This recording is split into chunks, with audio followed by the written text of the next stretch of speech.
హరే కృష్ణ. ఇది కలియుగం. మన గురువులు ప్రభుపాదుల వారు ఏం చెప్తున్నారంటే, ఇది దోషాలకి నిధి. ఇక్కడ అడుగు తీసి అడుగు పెడితే అంతా ప్రమాదకరమే. ఇలాంటి చోటికి మనం వచ్చేసి హ్యాపీగా ఉండాలి, ఆనందంగా ఉండాలంటే కుదరదు. ఇక్కడ చాలా అణువణువు దుఃఖాలకి ప్రమాదకరమైన ప్రదేశాలు ఉంటాయి. ఇక్కడ మనం పరిపూర్ణంగా ఆనందంగా ఉండాలని జీవించడానికి ఎంత ప్రయత్నించినా చాలా కష్టం. తల కింద తపస్సు చేసినా ఇక్కడ ఆనందంగా ఉండలేం. ఇది ఎందుకంటే ఇది దుఃఖాలయం, దోషాలకి నిధి అని మన శ్రీల ప్రభుపాదుల వారు తెలియపరుస్తున్నారు. ఇక్కడ ఎవరు కూడా ఎంత పెద్ద కోటీశ్వరుడైనా సరే, ఎంత కష్టపడినా, ఎంత రాత్రి పొగులు గాడిదలా కష్టపడి సంపాదించినా సరే వారు పరిపూర్ణంగా ఆనందంగా ఉండలేరు. వారికి మనశ్శాంతి ఉండదు. ఏదో ఒక లోటు ఉండే ఉంటుంది. కనుక ఇక్కడ ఎవరు కూడా పరిపూర్ణంగా ఆనందంగా ఉండలేరు.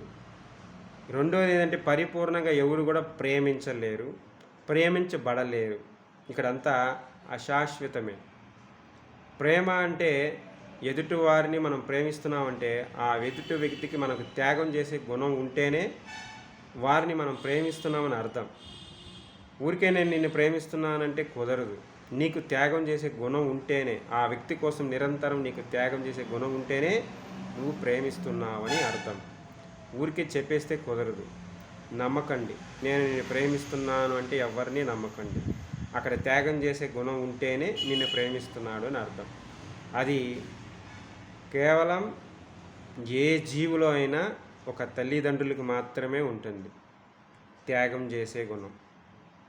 వాళ్ళ ప్రేమ చాలా స్వచ్ఛమైనది. మిగతా వాళ్ళందరూ నేను నిన్ను ప్రేమిస్తున్నాను అంటే కాస్త ఆలోచించాల్సిన విషయమే. అక్కడ వారు నీ ద్వారా ఏదో ఒక రుచిని ఆశిస్తున్నారు కాబట్టి ఆ కోరిక తీరేంతసేపు నిన్ను ప్రేమిస్తున్నానని చెప్పి కాస్త త్యాగ గుణంతో కూడా ఉంటారు. ఎప్పుడైతే నీ ద్వారా రుచులు తీరిపోతాయో, కోరికలు తీరిపోతాయో, ఇక్కడి నుంచి నీపై త్యాగం చేసే గుణం తగ్గుమొహం పడిపోయి నీపై క్రోధాన్ని చూపించడానికి మొదలెడతారు. ఇదే ఈ భూలోకం. కారణం వాళ్ళ తప్పు కాదు. ఇది కలియుగం. ఇది దోషాలకి నిధి. ఇది మహా సెంట్రల్ జైలుతో సమానం. ఇక్కడ అందరూ ముద్దాయిలే ఉంటారు తప్ప ఎవరు పుణ్యాత్మలు ఉండరు. ఇలాంటి లోకంలోకి మనం వచ్చేసి వాడు మంచిగా లేడు, ఈడు మంచిగా లేడంటే చెప్పడానికి కుదరదు. ఎందుకంటే ఇది కలియుగం.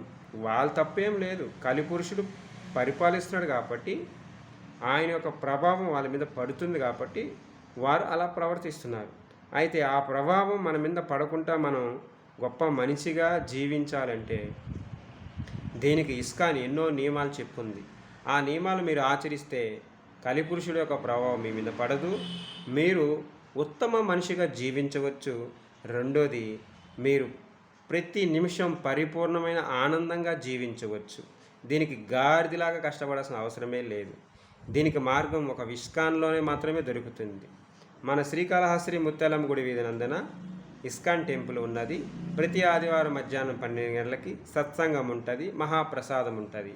అదేవిధంగా ప్రతి ఏకాదశికి మధ్యాహ్నం 12 గంటలకి సత్సంగం ఉంటుంది, మహాప్రసాదం ఉంటుంది. కేవలం 2 గంటల సమయాన్ని మీరు కేటాయిస్తే చాలు, మీరు కోరుకున్నది లభిస్తుంది. హరే కృష్ణ. మీకు కావాలంటే తీసుకోవచ్చు, వద్దనుకుంటే మీరు జీవితాంతం దుఃఖిస్తూ గాడిలాగా కష్టపడండి. అది మీ ఇష్టం. హరే కృష్ణ.